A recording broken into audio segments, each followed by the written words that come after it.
Hello everyone. Today's topic of discussion is multivariable function and partial differentiation. So what is a multivariable function? So far you have studied a function which will be dependent on a single independent variable. Suppose y is equal to f of x. So x was the independent variable and y was dependent on that single independent variable.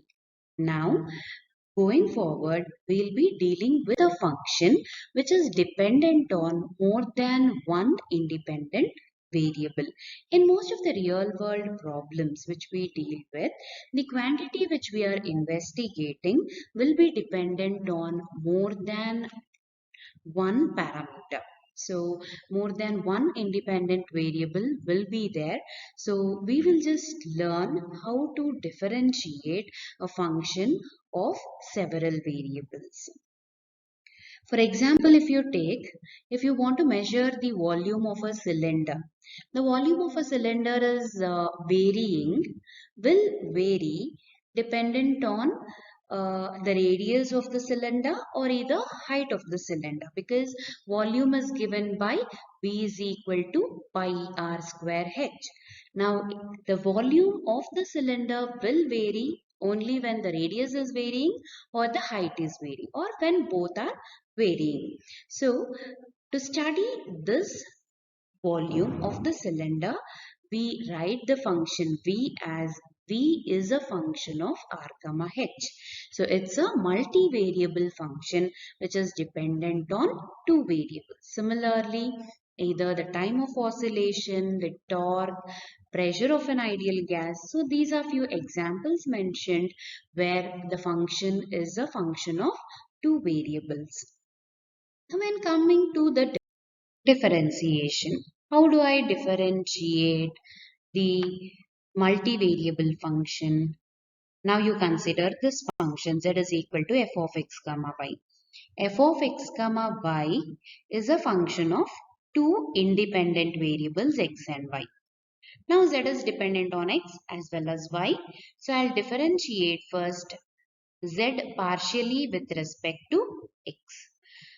So y to be treated as a constant, therefore I get a derivative and I write like this, that is dou z by dou x. This is nothing but differentiation of z with respect to x. So you denote this as p. Similarly, if you differentiate z partially with respect to y, then I write the derivative as dou z by dou y, which is equal to q. In this terms, I'll be keeping x as a constant. Similarly, the higher order derivatives can also be calculated. Now, mathematically, how do I write this? If z is a function of two variables, that is f of x comma y is a function of two variables, then the first order partial derivative of f is given by dou z by dou x equal to limit delta x tending to 0 f of x plus delta x comma y minus f of x comma y divided by delta x, provided this limit is existing. If this limit is existing, then clearly I can define the derivative dou z by dou x like this. So dou z by dou x is nothing but the first order derivative with respect to x, and we have obtained this by treating y as a constant. So the different notations are either dou z by dou x, zx, dou f by dou x, fx, dxf or p. All these are the equivalent notations that we use to write the first order derivative of z with respect to x. Similarly, you can define the first order derivative of z with respect to y in the same format. Since y is varying, keeping x as a constant, you get the limit like this, that is limit delta y tending to 0 f of x comma y plus delta y minus f of x comma y divided by delta y. This is nothing but the first order partial derivative with respect to y treating as a treating x as constant.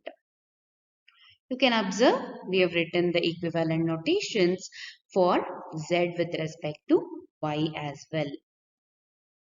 Now, moving further, if I am differentiating the first order derivatives again with respect to x and y, then the resultants will be the second order partial derivatives. That is, you have the function z, I have two first order partial derivatives.